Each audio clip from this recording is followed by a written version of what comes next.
Hi everyone, today I'm going to be reviewing 5VE's debut album, Sequence 1. If you're wondering why I'm saying 5VE instead of 5, they explained on their social media that is how their name is intended to be pronounced, but I might slip up and say 5 at some point, but you know what I mean. 5VE debuted several years ago under a different name, and they were claiming to be a girl group inspired by Sailor Moon, but then they kind of went away and came back rebranded as 5VE, so I kind of suspect they were threatened with lawsuits and they didn't have permission to be like the Sailor Moon group. Yes, here's their album. I purchased this from CD Japan and it's available on streaming everywhere. I really like 5VE social media as well. If you haven't followed them, definitely do. They almost exclusively post in English and they post a lot of memes and they're like kind of self-aware and cheeky. So I showed this in my haul video that I just posted. But here is the album if you didn't see that video. And these are the photo cards that I got with it. I actually don't know the members at all. I kind of think of them as like the tall one and then the four others. That's kind of my issue with this group, is that in kind of typical J-pop fashion, they don't do a lot to distinguish the members. I feel like compared to K-pop, they put a lot more branding into each individual member. But to me, like these four girls kind of feel like the same type, like they have similar hairstyles. Regardless, that's very superficial. And now let's talk about the music. This album is fairly short, but that seems to be very typical for pop albums these days. So we open with track 1, which is Initiate Sequence 1. This track is just an ambient sort of intro to the album, and I don't really listen to it now when I listen to the album in full. It's okay for setting up the album and the mood, but I don't think you absolutely need to listen to it. Track 2 is Underground, and I enjoyed this song really well. I feel like Underground is actually a really good opener for the album, the intro aside, and it definitely sets the mood and gives you a taste of what is to come for the rest of the tracks. And there's a video for Underground. It is a really cute video of the girls kind of selfie style, like almost like they're vlogging on the train in Tokyo. And Underground is a fun J-pop style song. This album balances J-pop and Western influenced music really well, I found. The next song is Magic Clock, and that single took quite a while to grow on me. I wasn't as into it as the other singles. I'm gonna keep holding this up randomly. I don't know why. I don't know if it was just the outfits. They have these outfits on that have like watches all over them, and I wasn't feeling that at all. But I like it a lot more now. It's still not among my favorites. Next up, we have UFO. I absolutely love this song. This is like my J-pop song. I love the video. The video, if you look too close, you could kind of see the budget, but they really nailed it with the visuals, the Y2K style of the video. The song is about playing gacha, like UFO catcher style arcade games, which are really popular in Japan. The theme of the song is just about how cool this girl is who is good at playing the UFO games, and I'm hoping I can try this song at karaoke sometime. Something that's really fun about this album is a lot of the Japanese is very simplistic, and there's a lot of English in quite a few of the songs.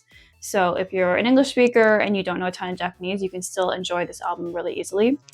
The next song is Fire Truck, and I only listened to this song once and I immediately got a headache.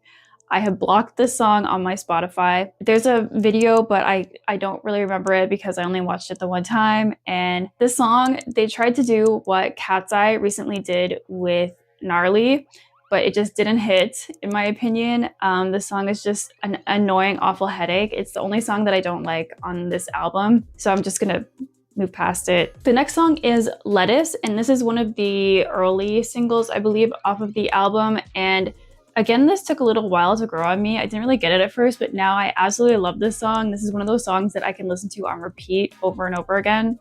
And I just find the concept of them talking about lettuce and the guy in the song who eats a lot of lettuce, but he's toxic, is so funny and unique. There's also a video for that song, and it's fine. Again, like I feel like the girls are looking a little too similar, but yeah, I really love this song. The next song is Sugar Free Venom featuring Kesha. And I don't think I was the only one when I was shocked that they actually pulled Kesha to be a feature on this album. Full disclosure, I am not a Kesha stan. I don't dislike her either, but I've just never considered myself like a big Kesha fan. On this song, Kesha does make a reference to singing on the train, and apparently this is a big thing. Like Kesha had a video where she was singing on a train once. It's in the video for this song. Kesha's part is okay in this. I feel like it's a little bit forced. There's not really enough rhyming in her verse, but this is another song where I really love the English lyrics. Also, to my Utada Net frenemies, there's a bunch of English swearing on this album, but especially on this song, so please steer clear of this album. It's gonna hurt your ears. But I just find the lyrics so cutesy, and on this type of song where it's about like drinking and clubbing, it could have been very typical and boring, but the way they work the lyrics on this with the sugar-free venom and pour it up Kira, they mentioned Kira Kira in like so many parts of this song and other songs on the album, which I thought was really cute. Kira Kira means like sparkling or glittering or shining in Japanese. And I just felt like that was a good way to like brand their music, and also like kind of refers to the Sailor Moon origins to me. But yeah, I really love this song. It's another one that I listen to a lot, and I love to sing along to it because there's so much English in it and there's a lot of simple Japanese. Lettuce and this song together, I don't think I can pick which one is my favorite, but these two are definitely my most favorite on the album. There's also a video for the song, like I said, and F5VE put out a whole list of their inspirations for the video, and it feels very like Lady Marmalade to me, and they almost went there with differentiating the members' looks. One of them has like this big curled hairstyle, and she's like in one of those giant glasses of champagne, and it just made me want to like be able to sit in one of those glasses at least once in my life, even if there's just water in it. The next song is Television, and I really love how deep the vocals get on this song. It has almost a dark tone, but it still stays within the pop genre. Also, I took note of a lyric in this song where they say be a real boy or be the real boy, and I'll come back to that later. But yeah, that is not among my favorites. I still like this song. Occasionally I skip it when I listen to this album. It's slightly more Western style. The next song is Bow Chicka Wow Wow. Bow Chicka Wow Wow. I feel like that sounds so stupid when I say it. Not among my favorites. I still like this song. Occasionally I skip it when I listen to this album. It's slightly more Western style than J-pop style. It's just not among my favorites. The next song is Jump. Now we're starting to steer back towards the classic J-pop sound. I really like this song. The vocals, they're really starting to show off their vocals in this song and the next. But in this one, the first couple times I listened to it, I really felt the girls' love and dreams go through in the vocals. That sounds so corny, but like I could feel like this is their dream and they're finally getting to live it when I was listening to the vocals in this song. And it was kind of moving. Then the last song is Dia Ona, in parentheses, real girl. So remember I said there was a lyric, be the real boy, and then this song is real girl. I'm not sure I told you to remember that. Now I'm like, I don't know what that means. But it was just like an interesting point to me that I'm not sure what they're referring to. But again, this is like a classic J-pop style song. It really reminds me of old Kodakumi songs. The vocals are really enjoyable to listen to. And honestly, that's the end of the album and it wraps up way too fast. That does just seem to be how it is with pop albums and metal and rock. The other genres I usually listen to are like standard 10 or 11 tracks long now. So it's 11 tracks, including the intro. I really, really like the sequence when you block out Fire Truck, UFO, Lettuce, and Sugar-Free Venom. I go back to those 3 tracks and listen to them in order all the time. I really like how they ordered all the tracks on here too. It makes perfect sense. I have 0 complaints with the track order, just how they did it was genius. So far in 2025, this is one of my most listened to albums of the year.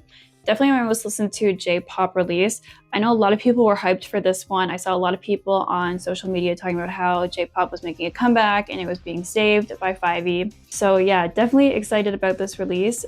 And if you haven't checked it out, please do so. Please support these girls. I want to see some longevity with this group and I'm excited for what they continue to do. If you already listened to this, let me know what you thought. I still haven't made myself tired of this, so I think I'm going to continue listening to this throughout the year. The CD is going to move into my car pretty soon. So thank you guys so much for watching and I will see you soon in the next video. Bye.